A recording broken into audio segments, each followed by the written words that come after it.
ఇక బెజవాడలో భానుడు నిప్పులు కురిపిస్తున్నాడు. ఎండలు రికార్డ్ స్థాయికి చేరుకున్నాయి. టెంపరేచర్స్ 40 డిగ్రీలు చేరుకోవడంతో జనం బయటకు రావాలంటే వణికిపోతున్నారు. ఎండల తాకిడికి నగరంలో ప్రధాన వ్యాపార కేంద్రాలపై తీవ్ర ప్రభావం చూపిస్తోంది. నిత్యం వేలాది మంది జనాభాతో విపరీత రద్దీతో కిటకిటలాడే బీసెంట్ రోడ్ ఎండ దెబ్బకు పూర్తిగా వెలవెలబోయింది. కొనుగోలుదారులు లేక వ్యాపారాలు సాక్క వ్యాపారులు ఆవేదన వ్యక్తం చేస్తున్నారు. ఉదయం నుంచి సాయంత్రం వరకు బోనీలు కూడా కావటం లేదని, ఈ ఏడాది ఎండలు తమ పొట్ట కొడుతున్నాయని అంటున్నారు. ఎండ తీవ్రతపై విజయవాడ నుంచి మరింత సమాచారం మా కరెస్పాండెంట్ జీవి సాంబశివరావు అందిస్తారు. విజయవాడ సెంటర్ నడిబొడ్డులో ఉన్నటువంటి బీసెంట్ రోడ్లో ఉన్నాం మనం. బీసెంట్ రోడ్ అనేది సామాన్య ప్రజలకు వస్తువులను అందిస్తూ చక్కగా ఎప్పుడు కూడా కలకల్లాడుతుండేటటువంటి పరిస్థితి.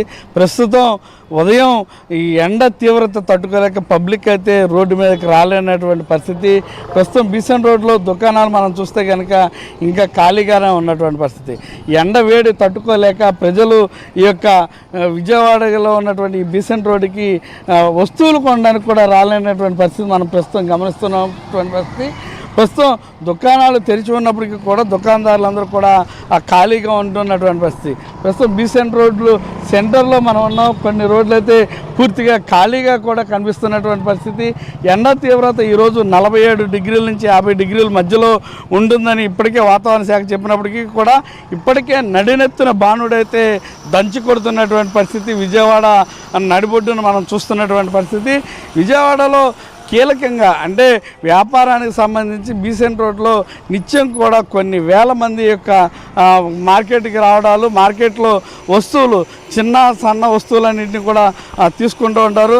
దుకాణదారులు ఎప్పుడు కూడా కలకల్లాడుతూ ఉండేటటువంటి ఈ యొక్క బీసెంట్ రోడ్లో మనం చూస్తే ఈ ఎండవేడికి చాలా ఎక్కువగా ఉండటం వల్ల వినియోగదారులు కూడా రావడం అయినటువంటి పరిస్థితి. వ్యాపారదారులు కూడా ఉన్నారు మనతో.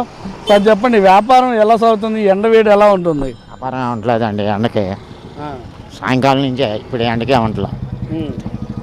ఎండ అంటే పబ్లిక్ ఎందుకని ఆగిపోతున్నారు అంటారు? టీవీలో పబ్లిసిటీ చేశారు కదా, ఎండకి 5 దాకా బయటికి రావద్దని. దాని మూలాన రావట్లేదు. మీకు ఎలా ఉంటుంది ఎండ తీవ్రత? అదంటే తప్పదు, మేము ఎక్కడ ఉండి వ్యాపారం చేసుకుంటాం కదా అంతే. ప్రస్తుతం మనం చూస్తూ ఉన్నాం, ఎండ వేడైతే ఇక్కడ బాగా కనిపిస్తున్నటువంటి పరిస్థితి. కొంతమంది వ్యాపారస్తులు కూడా చాలా ఖాళీగా కూడా కూర్చున్నటువంటి పరిస్థితి మనం గమనిస్తూనే ఉన్నాం. ఎండవేడికి వల్ల అంటే ప్రభుత్వం కూడా ఎండలో అత్యవసర పరిస్థితుల్లో తప్ప విడి సమయాల్లో రావద్దని చెప్పడానికి కూడా ఇదొక కారణం అంటూ కూడా వ్యాపారస్తులు చెబుతున్నారు. సాయంత్రం 6 దాటిన తర్వాత మాత్రమే వ్యాపారస్తులు వ్యాపారం చేసుకోవడానికి పబ్లిక్ ముందుకు వస్తున్నారంటూ కూడా ప్రస్తుతం చెప్పడం జరిగింది. విజయవాడ నడిబొడ్డున ఉన్నటువంటి పరిస్థితిని ప్రస్తుతం మనం చూస్తే కనుక ఈ విధంగా ఉన్నటువంటి పరిస్థితి. మొత్తంగా విజయవాడ కాదు, ఉమ్మడి కృష్ణా జిల్లాలో కూడా ఎండల తీవ్రత బాణుడు బగబగ నడి నెత్తుని కాల్చే విధంగా ఉన్నటువంటి పరిస్థితి అయితే మనం చూడవచ్చు. కెమెరామెన్ ప్రసాద్తో జీవి సాంబశివరావు, విజయవాడ, ప్రైమ్9 న్యూస్.